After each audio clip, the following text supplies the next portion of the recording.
It's common to see so many people working on building projects.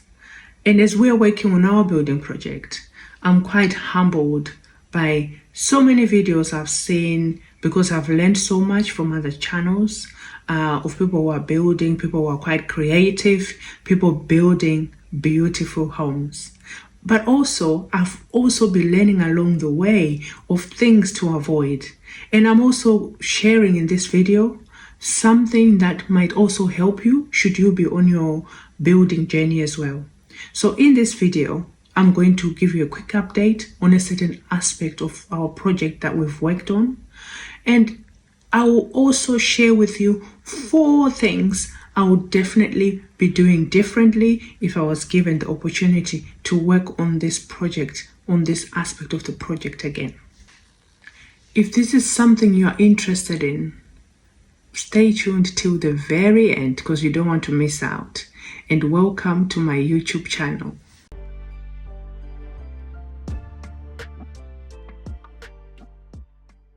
And I think very quicker than January. No party for now.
Then apa Nkwasha vakomana vati kwanzi mangwana vari kudzoka vachipenda, ndo information yandapiwa naElvis.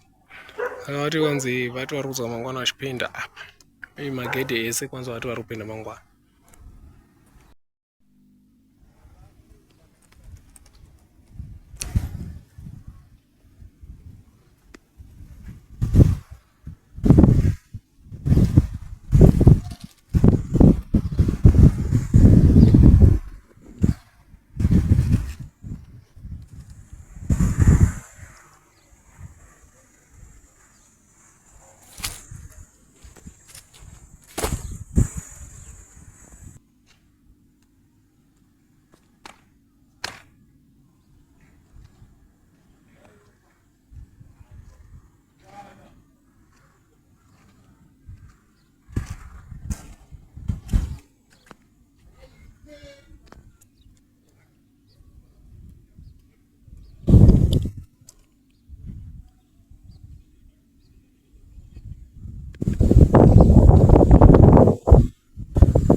that one.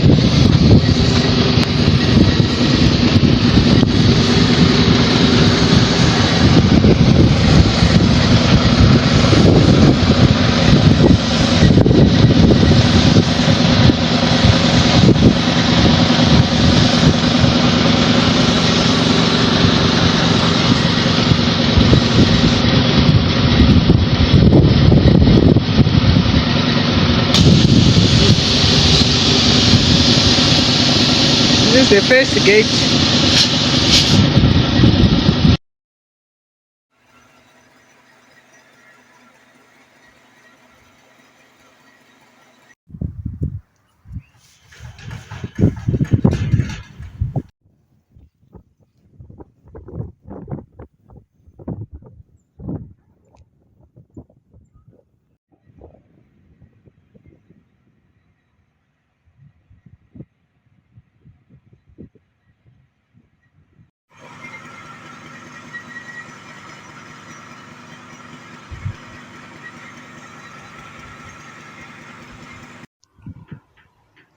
Iri gedhe iri harinonyatsoflasha asi musi wandakapedzisira kuuya kuno ndakavaudza kuti gedhe rinofana kugadzirwa kati ndosiya ndagadzira but harinogadzirwa zvokutoita zvokutotamba tamba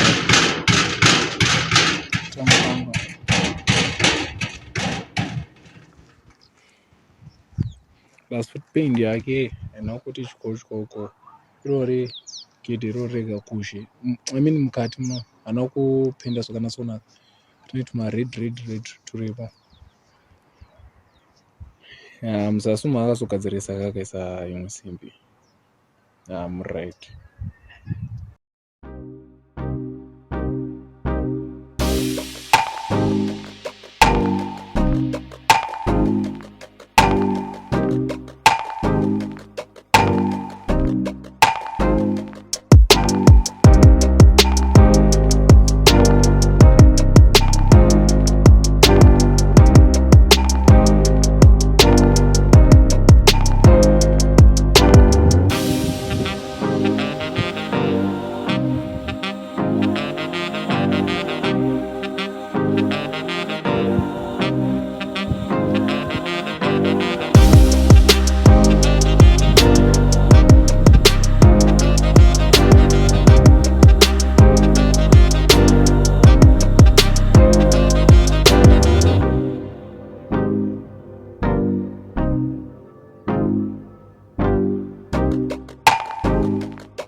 So the 4 things I would definitely be doing differently would be the following.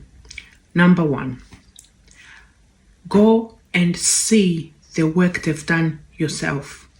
Go and see the work they've done on someone's house, not what's in the showroom, not what's on their catalog, because it's different. Because when you're taking a picture, even when you're doing a picture yourself, you might go at this angle, you might go at that angle, wanting to look at get a good side of it and not necessarily how something is. So please, I encourage you, go and see the actual work they've done on someone's house. See a few houses, see if you like what you see. And when you do that, you're making sure that you're not going to be, arguing over, oh, you've not done this properly. This is not what I was expecting. Make sure everything is clear from the beginning. What you're expecting from them and what they are expecting from you, so that you meet halfway and you work together properly like that. So visit the sites they've worked on physically to see that. That's step number 1. Step number 2, make sure you do a terms and conditions agreement.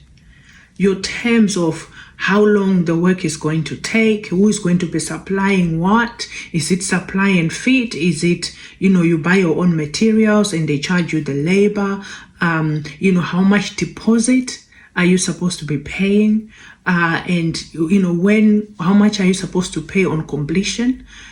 You're doing this to avoid problems down the line, and this leads nicely into my third one.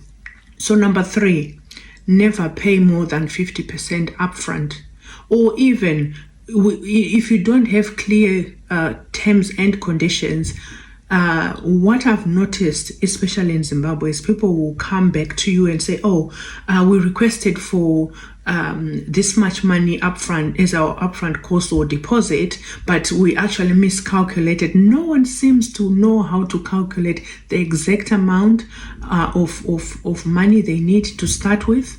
I mean, I can put this to change in prices all the time, but at least when you're planning, try and put a 10% markup, a 10% increase from what you're going to be asking, to allow for those changes that can happen without much notice.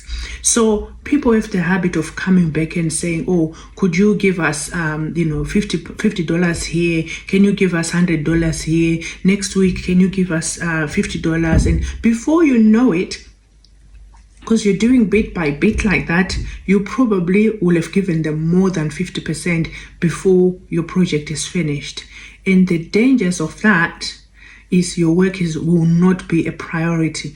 What tends to happen is they will fit in your work around when they are available, and they are out there looking for another customer who's going to be bringing in more money. So be aware of that. So this leads me into number 4. So number 4, which is equally important, is never compromise on quality. Never compromise on quality. So if you start off knowing exactly what you want, make sure that people deliver exactly what you want. The problem I've encountered on this is, something that the product doesn't come out exactly how it was sold to you, and then as you saw in the video, where there were some things that we were not quite happy with. There were some gaps that were left, and there was some free play on the gate, and there was some had dents in them. So we had to keep going back and saying, no, you need to rectify this, you need to sort this out, and you were actually made to feel like you are the problem. And yet I want something perfect. I'm looking for a product that's finished professionally. If people are used to just do what they feel is the right thing to do, or what they feel is the best, then that creates a problem. For me, that's a problem, because what I expect and what you are delivering is not aligning. So I will keep coming back and saying, can you rectify? But then you're then made to feel like you are a problem, that you keep coming back and saying this. And actually people will actually say, oh, is that really a big deal? Is that really a big deal? Of course it's a big deal. Would I be raising it if it wasn't a big deal for me? So be aware of that. So hopefully the 4 things I've shared with you will help you as well on your next adventure, on your project you're working on, for you to know what to expect, for you to go in with your eyes wide open on what terms and conditions you put in place, how much money you place forward, so that you have a good experience. Because let's face it, guys, it's not nice when you have to keep going back to contractors and saying, oh, this is not exactly how I want it to look. And I'm sure it's the same for them. They don't want to hear, they've not delivered, because it's also going to affect their reputation. But, I'm learning a lot. I'm learning a lot in this process.